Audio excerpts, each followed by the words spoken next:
Bismillahirrahmanirrahim. Assalamualaikum warahmatullahi wabarakatuh. Ya, video kali ini saya akan menjelaskan contoh program yang membahas untuk operator atau operasi pada array 2 dimensi atau bisa disebut metrik ya. Nah, di sini untuk operasinya ada penjumlahan metrik, kemudian ada pengurangan metrik, ada perkalian dengan konstanta. Jadi metrik itu nilainya nanti akan dikalikan dengan konstanta atau nilai tertentu, kemudian ada transpose, ada diagonal, kemudian ada perkalian antar metrik. Nah, di sini seperti biasa ada deklarasi variabel, ada variabel pilihan dan jawab. Yang pertama di sini untuk menu pilihannya ada 6 ya. Jadi penjumlahan, pengurangan, perkalian dengan konstanta, transpose, diagonal, dan perkalian antar metrik. Nah, di sini kita sebagai user nanti diminta untuk menginputkan pilihan di antara 6 ini.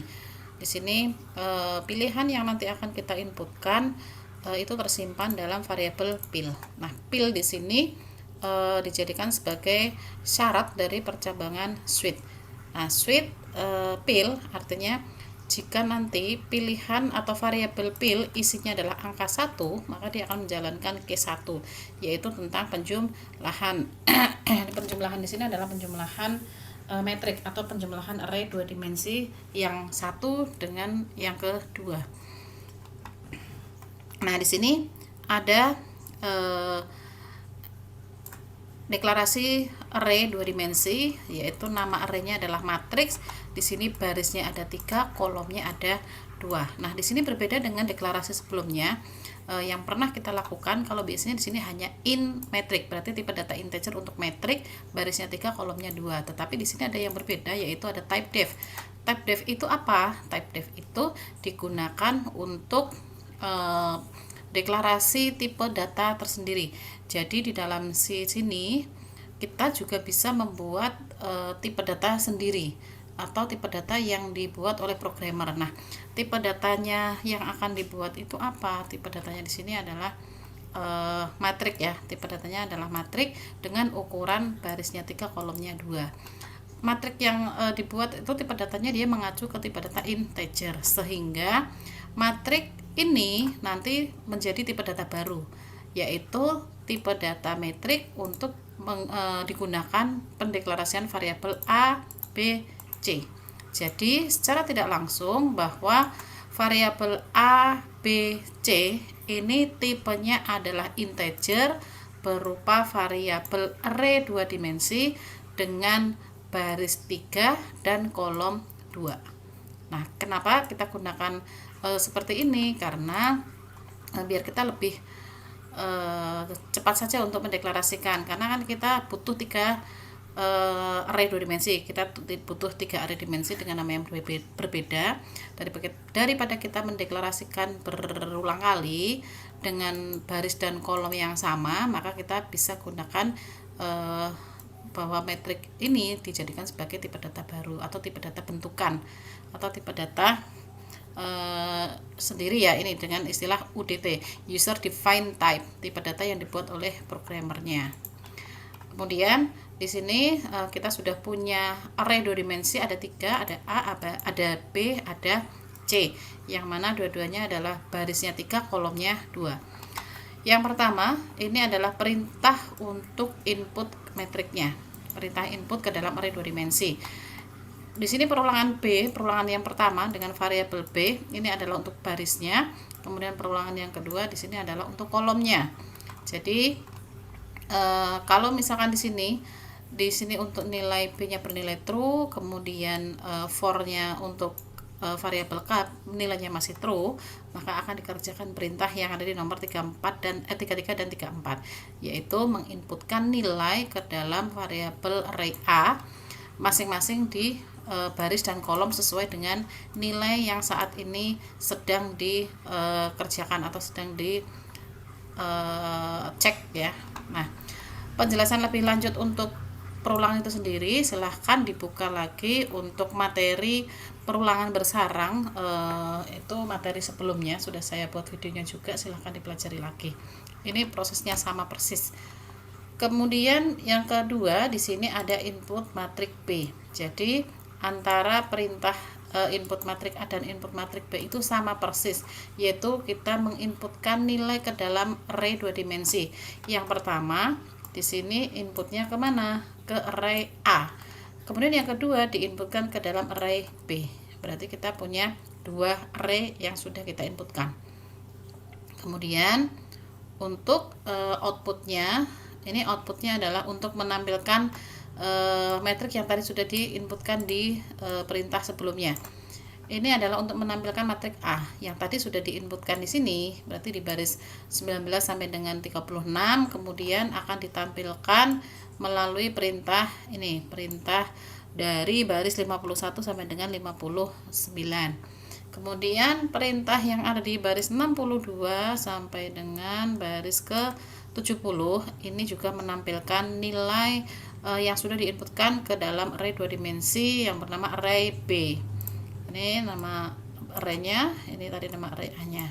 Kemudian setelah kita mengisikan nilai ke dalam array A dan B dan menampilkan nilai array yang ada di A dan B, maka sekarang kita akan menjumlahkan kedua array tersebut atau array A sama array B tersebut dijumlahkan, kemudian disimpan dalam array C, dalam variabel array C ya.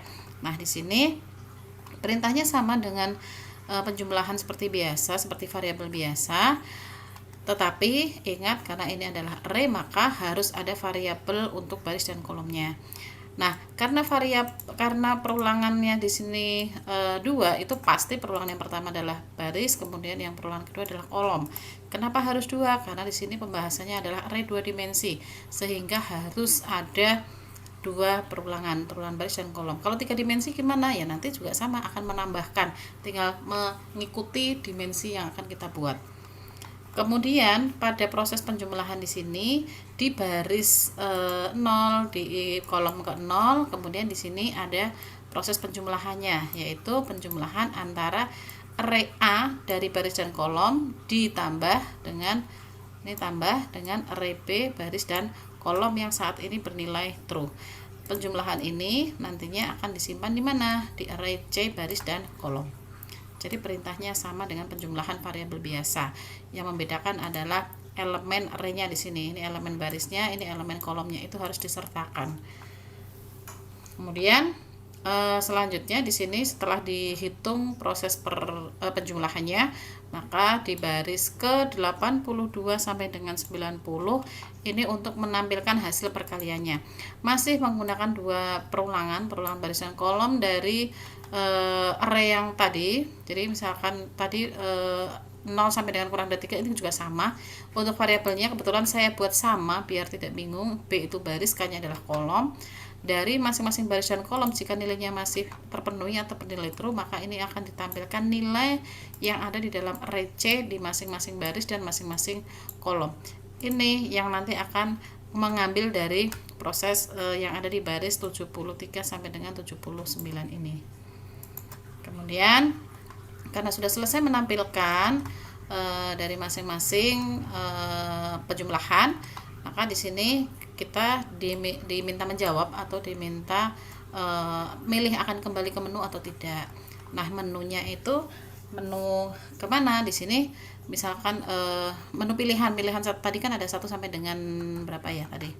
Sampai dengan 6 ya, ini menu pilihannya. Nah, di sini kalau misalkan kita mau iya, maka harus dijawab dengan Y, baik itu Y besar ataupun Y kecil. Nah, kenapa di sini harus ada Y besar sama Y kecil? Karena Y itu adalah tipe data karakter, yang mana kalau karakter itu dia membedakan huruf besar dan huruf kecil. Berbeda dengan tipe data integer. Kalau integer itu kan angka. Angka itu tidak mengenal caps lock, tidak mengenal besar dan kecil, sehingga tidak peduli mau menggunakan caps lock ataupun tidak. Nah, kalau karena di sini jawab itu adalah tipenya karakter, maka di sini harus buat kalau misalkan user itu menjawabnya Y kecil ataupun Y besar, maka itu tetap bisa artinya adalah sama, artinya adalah iya. Maka kalau iya di sini untuk menghapus data-data tadi yang di atas sudah kita lakukan, input, output, kemudian di sini di-clearkan dulu, kemudian kembali ke kutu input. Kutu input ini artinya dia loncat atau dia merujuk ke input itu ada di baris berapa, ada di baris 10. Artinya ketika kutu input nanti kita akan diberi tampilan yaitu pada baris 11 sampai dengan bawah. Kenapa baris 11? Karena input berada di baris ke-10, maka dia akan menjalankan di bawahnya input, berarti di baris ke-11. Kemudian kalau misalkan jawabnya bukan Y, artinya bisa T, bisa yang lainnya, maka diberikan kalimat terima kasih. Kemudian kalau misalkan jawabnya adalah ya, kemudian kita kembali ke menu dan milih pilihan yang kedua yaitu pengurangan. Nah, pengurangan di sini ini masih sama dengan yang penjumlahan. Ini sama, kita deklarasikan juga nama matriksnya. Kenapa sih kok deklarasi matriknya harus berulang kali padahal kan ini boros? Iya, ini saya buat sendiri-sendiri sebenarnya. Apakah bisa satu deklarasi tapi untuk semua? Bisa. Berarti deklarasi ini tidak perlu dituliskan di setiap case, tetapi dideklarasikan di atas main, bisa di sini. Nah, setelah char jawab kemudian bisa diketikkan type def in metric 32, kemudian metrik A, B, C. Nah, itu namanya adalah variabel global, artinya dideklarasikan satu kali tetapi bisa dipakai berulang kali di case 1, case 2, case 3 dan seterusnya. Nah, ini yang saya contohkan sekarang di sini adalah tipe pendeklarasian variabelnya adalah secara lokal, artinya hanya dideklarasikan di masing-masing case. Kalau di case 1 tadi sudah dideklarasikan, ini artinya hanya berlaku di case 1 saja. Nah, ini kan deklarasinya di case 1 nih. Nah, case 1 itu dia berakhir, ini dimulai dari kurung buka kurawal dan berakhir di kurung tutup kurawal, sehingga ketika kita akan memanggil metrik 32 atau APC itu tidak dikenali lagi karena deklarasinya hanya dimiliki oleh case 1. Maka ketika kita akan menggunakan metrik 32 ataupun APC, maka kita harus mendeklarasikan ulang. Nah, di sini saya deklarasikan ulang sama seperti yang tadi. Kemudian di sini juga ada inputnya, ada input matrik A, ada input matrik B. Kok boros ya nulis terus? Iya, karena ini masih saya buat satu persatu. Kalau biar hemat gimana? Inputannya juga bisa dibuat satu saja. Kita buat fungsi. Nanti fungsi atau modular yang sudah saya jelaskan juga di materi yang lalu, yaitu bisa kita membuat fungsi untuk input matrik A, fungsi untuk input matrik B. Kemudian di case 1 tinggal rumus untuk menjumlahkan dan outputnya. Kemudian di case 2 nanti isinya hanya rumus pengurangan dan outputnya, dan seterusnya. Nah, kali ini saya mencoba yang tanpa fungsi terlebih dulu. Nanti untuk yang fungsi biar bisa dikembangkan sendiri di rumah ya, bisa untuk latihan. Yang materinya sudah saya share juga, sudah saya jelaskan, saya buatkan video juga untuk yang fungsi. Oke, untuk yang pengurangan di sini input A ini juga sama, array A ke dalam baris B dan kolom K. Input matrik B juga sama di sini ke dalam array B, baris dan kolom. Kemudian untuk outputnya juga sama persis dengan yang ada di case 1. Untuk pengurangannya juga sama dengan yang di case 1, hanya saja di sini operatornya yang tadinya plus dijadikan atau diganti dengan minus karena hanya dikurangkan gitu aja. Nah, di sini untuk pengurangan dan penambahan berarti jumlah kolom dan baris dari kedua array kan sama. Kalau misalkan beda itu nggak bisa digunakan untuk pengurangan dan penjumlahan. Kemudian ini untuk menampilkan hasil dari pengurangannya. Kalau sudah, di sini juga ada pertanyaan lagi, akan kembali ke menu atau tidak. Jika iya, maka kembali ke inputan menu tadi. Kalau tidak, maka dibilang terima kasih. Nah, kalau misalkan kita pilih yang case 3, di sini kita akan menghitung untuk perkalian dengan konstanta. Perkalian dengan konstanta itu bukan dikalikan dengan array yang lain, tapi dikalikan dengan salah satu angka saja.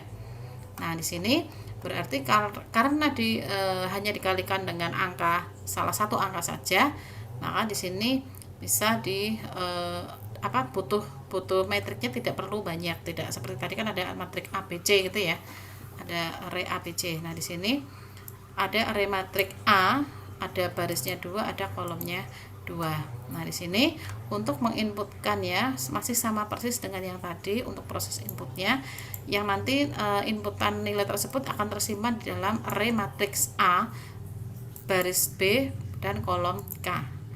Kemudian outputnya juga sama, di sini variabelnya juga sama dengan yang ada di cin. Kemudian proses perkaliannya seperti apa? Proses perkaliannya di sini ada variabel kali. Kemudian untuk proses perkalian juga harus masuk ke dalam perulangan baris dan kolom. Pada baris dan kolom yang bernilai true nanti akan dikerjakan bahwa kali, variabel kali itu isinya adalah matriks A, baris dan kolom itu dikalikan 2. Berarti variabel array-nya ini masing-masing nilai yang ada di dalam array akan dikalikan dengan nilai konstanta 2. Kemudian nanti dipanggil cout-nya adalah kali.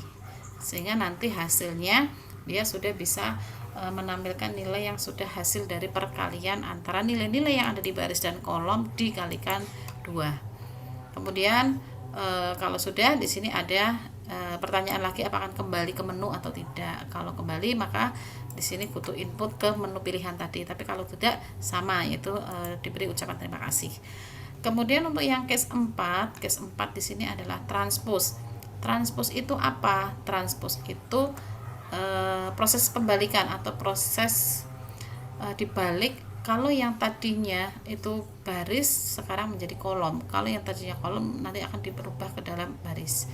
Nah, di sini ada 2 variabel array. Yang pertama adalah matriks A, barisnya 3, kolomnya 3. Kemudian yang kedua adalah matriks transpose. Jadi ini untuk menampung hasil perubahan tadi. Itu juga 3 dengan 3. Nah, jadi karena array untuk matriks yang awal dan matriks untuk menampung hasil transposnya di sini saya deklarasikan sama antara variabel baris dan variabel kolomnya. Kalau tidak sama gimana ya? Berarti harus menyesuaikan. Misalkan di sini ada barisnya 3, kolomnya ada 4. Berarti di sini karena barisnya adalah 3, kolomnya 4, maka barisnya sekarang ada di belakang. Di sini 4, di sini 3. Kan transpose itu kebalikannya. Yang tadinya baris jadi kolom. Yang tadinya kolom jadi baris itu ya. Oke, yang pertama kita input dulu nilai-nilai ke dalam array matriks baris dan kolom. Nah, ini sama persis perintahnya dengan yang di atas-atas. Jadi nggak ada perubahan. Yang berubah di sini hanya variabelnya saja ya. Variabelnya itu adalah variabel yang di sini adalah matriks A. Variabel baris dan kolomnya juga masih sama, B sama K. Kemudian untuk outputnya, nah outputnya juga sama, tetap dalam 2 perulangan karena di perulangan baris dan kolom. Pada posisi baris dan kolom yang nilainya true, nanti cout-nya apa? Cout-nya di sini adalah baris dan kolom itu untuk menampilkan dari hasil inputan yang tadi. Jadi tetap masih di baris dan kolom yang sama. Kemudian ini perintah input, kemudian yang ini perintah untuk output setelah diinputkan ditampilkan. Kemudian untuk perintah transposnya di sini tetap masih sama di baris dan kolom yang sama. Hasilnya apa? Hasil transposnya itu tersimpan dalam matriks transpose baris dan kolom, tetapi baris dan kolom yang ada di matriks transpose ini diisikan data dari matriks A. Di sini diisikan data dari matriks A, ngambil dari kolom, kemudian ngambil dari baris. Nah, di sini kan ketika ditampilkan matriks A-nya kan di sini baris kolom kan. Nah, ketika ditranspose itu dibalik. Jadinya nilai yang ada di posisi baris dipindah ke dalam kolom dulu, baru yang kolom dipindah dengan baris. Nah, isi yang ada di dalam matriks A, kolom dan baris ini akan disamakan isinya atau akan disimpan ke sini, akan dipindah. Itu nilainya sama pada posisi matriks transpose baris dan kolom. Jadi proses penukarannya seperti itu. Kemudian sekarang kita tampilkan nilai yang ada di matriks transpose baris dan kolom. Di sini kan ngambilnya dari sini. Matriks baris dan kolom, kemudian di sini juga matriks transpose baris dan kolom. Nah, kemudian yang selanjutnya di sini untuk nilai diagonal dari transpose. Kalau diagonal itu diagonal itu berarti yang miring ya. Diagonal itu sih bisa ditampilkan ketika baris dan kolomnya sama. Kebetulan di sini kan barisnya 3, kolomnya 3, sehingga ada nilai diagonal. Diagonal itu yang miring. Yang miring itu yang satu titik. Misalkan di sini ada baris 1 kolom 1, baris 2 kolom 2, baris 3 kolom 3. Gitu adalah untuk diagonalnya. Maka diagonalnya itu yang titiknya ketemu di satu titik antara baris dan kolom. Kalau baris 1 kolom 2 itu enggak satu titik. Jadi ketika diambil garis lurusnya XY-nya nanti ketemu di titik yang sama, itu adalah diagonalnya. Nah, di sini untuk nilai diagonalnya diambil dari nilai matriks transpos, berarti dari sini. Dia mengambilnya dari sini. Maka di sini pada baris dan kolom yang sama, jika ditemukan posisi baris dan kolomnya itu sama, berarti posisi baris indeks 0, kolom indeks 0, berarti itu adalah transpos, maka tampilkan. Kemudian pada saat posisi barisnya 0, K-nya 1, itu kan nggak sama. Di sini 0, ini 1, kan tidak sama, maka tidak akan ditampilkan. Kemudian barisnya 0, kemudian K-nya 2, itu juga tidak sama. Maka lanjut ke perulangan berikutnya, yaitu B-nya 1. B-nya 1, K-nya 0 juga tidak sama. B-nya 1, K-nya 1, maka sama. Maka dia menjadikan transpos. Makanya di sini untuk transpos itu akan menampilkan nilai pada titik yang sama. Baris dan kolomnya adalah posisi yang sama.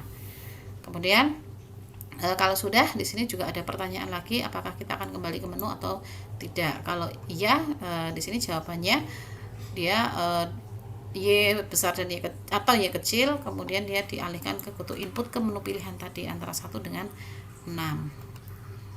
Kemudian ini diagonal matriks. Kemudian kalau ini yang diagonal, kalau yang ini yang atas yang tadi saya jelaskan untuk diagonal, di sini dia mengambil diagonal dari transposnya. Kemudian yang nomor 5 ini benar-benar untuk mencari diagonal dari nilai yang diinputkan. Nah, di sini ada deklarasi matriks 33, matriks diagonal 33. Di sini untuk matriks diagonal di sini akan diinputkan dulu yaitu untuk baris dan kolom yang diinputkan ke dalam matriks diagonal.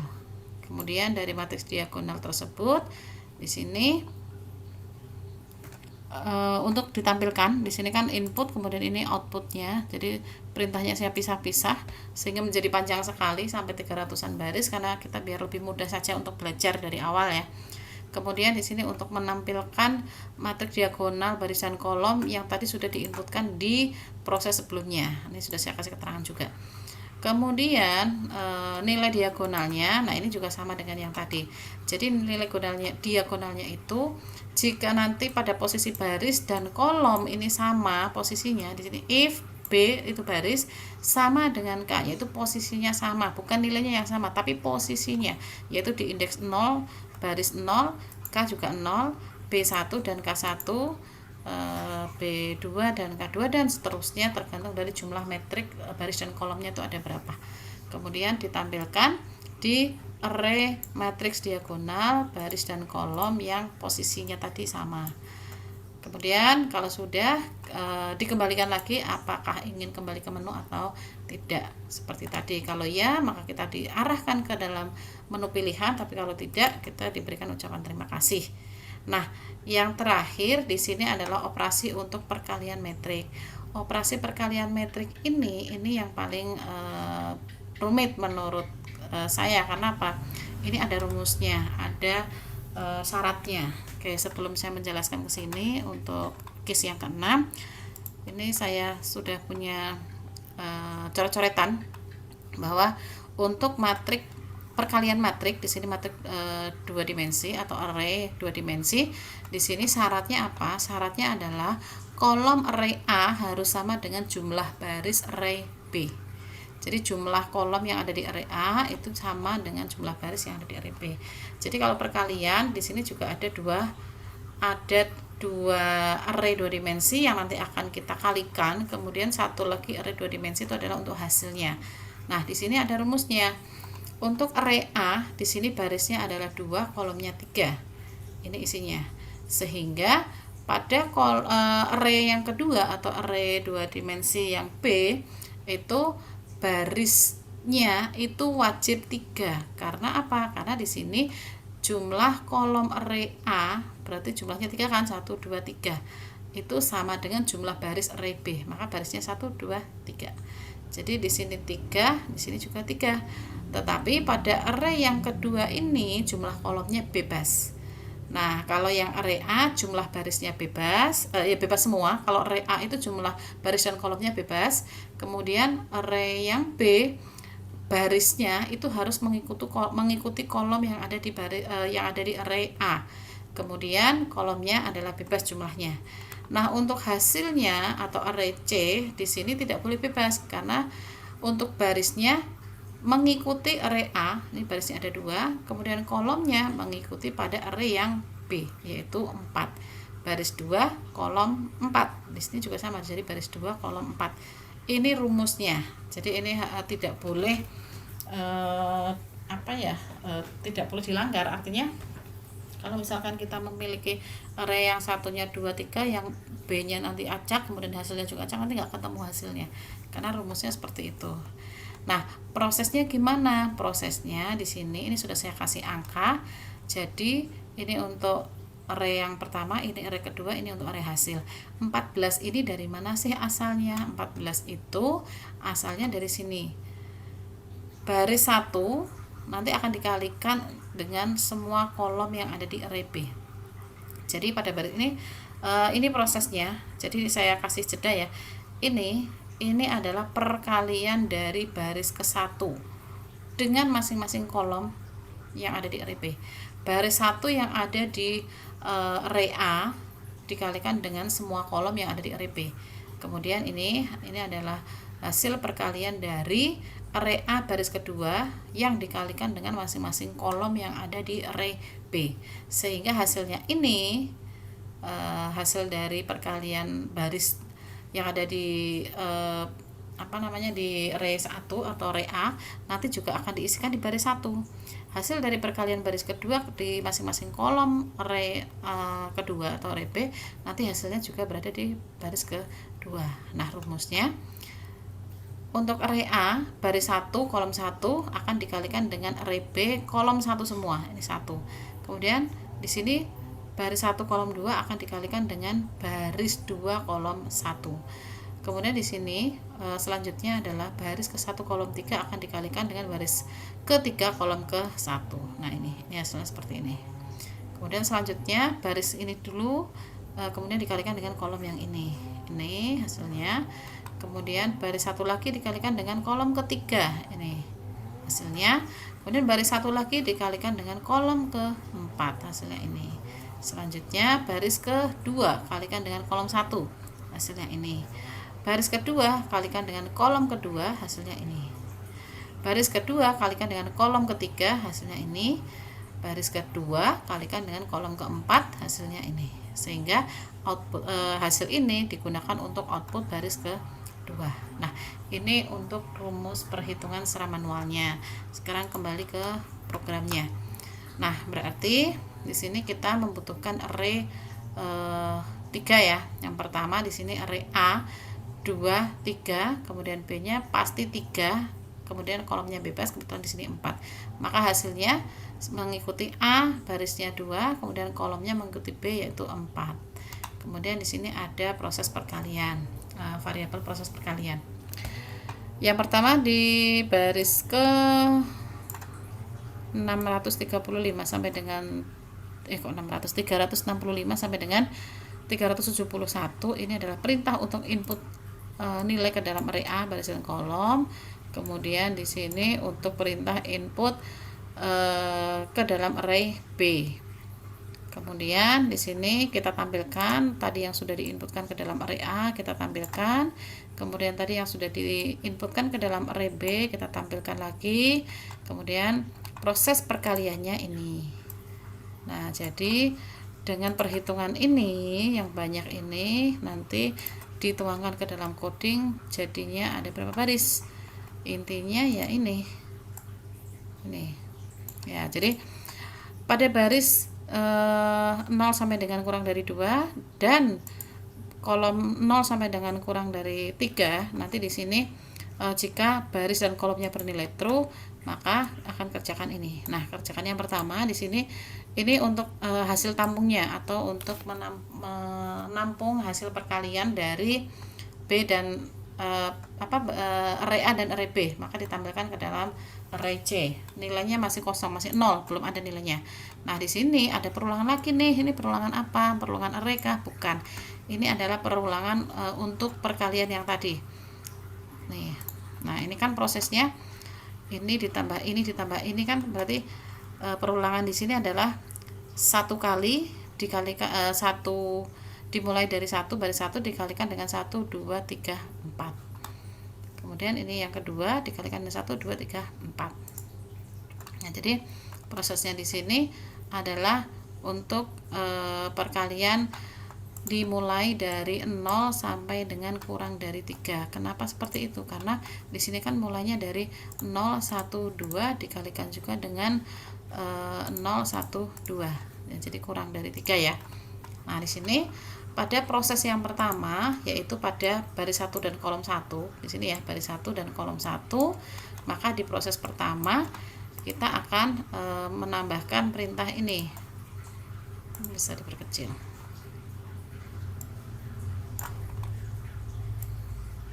Nah, ini.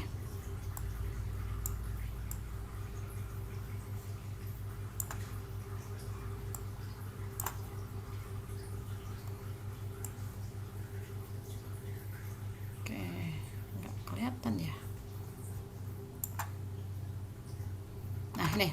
Jadi C baris dan kolom sama dengan, berarti ini untuk menampung hasilnya sama dengan ini array C baris dan kolom ditambah. Nah, ini kan ditambah ya. Ini berarti ini hasil penjumlahan yang ada dalam kurung, nanti tersimpan dulu sementara dalam C, kemudian ditambah lagi, kemudian ditambah dari apa? Dari ini perhitungan ini kali ini 1 kali 1 kali 1 itu perhitungan dari mana sih? Dari baris dan kolom. Ini kan dari baris yang ada di array A, kemudian dikalikan dengan array B yang ada di baris dan kolom 1. Maka di sini perintahnya array A pada baris dan proses perkalian ini adalah kolomnya. Ini untuk kolomnya. Berarti pada baris A di sini yaitu baris array A yang ada di baris B atau di baris 1, maka kan ini yang akan berjalan, nanti akan geser kan. Ini untuk array A1 kan geser nanti dikalikan ke masing-masing kolom. Berarti ini perkalian yang pertama. Perkalian yang pertama ini adalah maksudnya adalah kolom yang pertama. Kemudian dikalikan dengan B, dikalikan dengan array B pada proses perkalian. Karena ini yang nanti akan bergerak ke bawah yaitu barisnya. Maka di sini pada baris 1 jumlahkannya masih sama yaitu kolomnya yang ke 0. Nah, setelah dikalikan hasil ini dikalikan kemudian dijumlahkan dengan hasil jumlah sebelumnya ini, maka hasil outputnya nanti tersimpan di tersimpan 14 ini nanti akan menyimpan di sini yaitu di C baris dan kolom. Di C baris dan kolomnya di sini barisnya ada 0 dan kolomnya juga 0.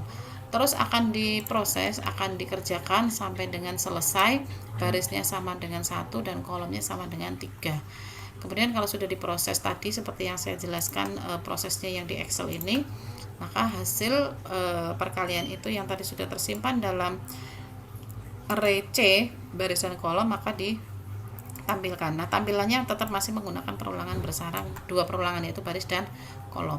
Kalau sudah tampil, kemudian di sini kita juga ditanya lagi mau kembali ke menu atau tidak. Kalau jawabnya ya besar atau kecil, maka kita diarahkan ke menu pilihan tadi yang nomor 1 sampai dengan 6. Jika kita tidak memilih angka 1 sampai dengan 6 tadi, 6 atau 5 ya, 6, maka kita diberikan ucapan terima kasih. Tetapi kalau misalkan kita memilih tadi kan 1 sampai dengan 6 ya. Kalau misalkan kita memilih angkanya di luar itu, misalkan bukan angka 1 sampai dengan 6, maka ini akan diberikan komentar bahwa pilihan nomor hanya 1 sampai dengan 6 saja. Kemudian kita arahkan lagi ke menu pilihan tadi. Oke, ini selesai sampai dengan baris 449. Ini sebenarnya bisa diringkas dengan menambahkan fungsi yang perintah-perintah yang sama itu bisa dibuat fungsi, sehingga di masing-masing case itu tinggal memanggil nama fungsinya. Nah, itu sebagai tugas teman-teman, nanti silahkan ini dibuat ke dalam fungsi biar lebih simpel lagi, barisnya tidak terlalu panjang. Oke, mungkin ini semoga bermanfaat. Silahkan nanti dicoba lagi di rumah. Kalau misalkan ada yang belum paham atau misalkan ada yang mau ditanyakan, bisa ditanyakan di jadwal kuliah online besok ya, di jadwal kuliah praktikum. Oke, pertemuan hari ini saya akhiri. Terima kasih. Assalamualaikum warahmatullahi wabarakatuh.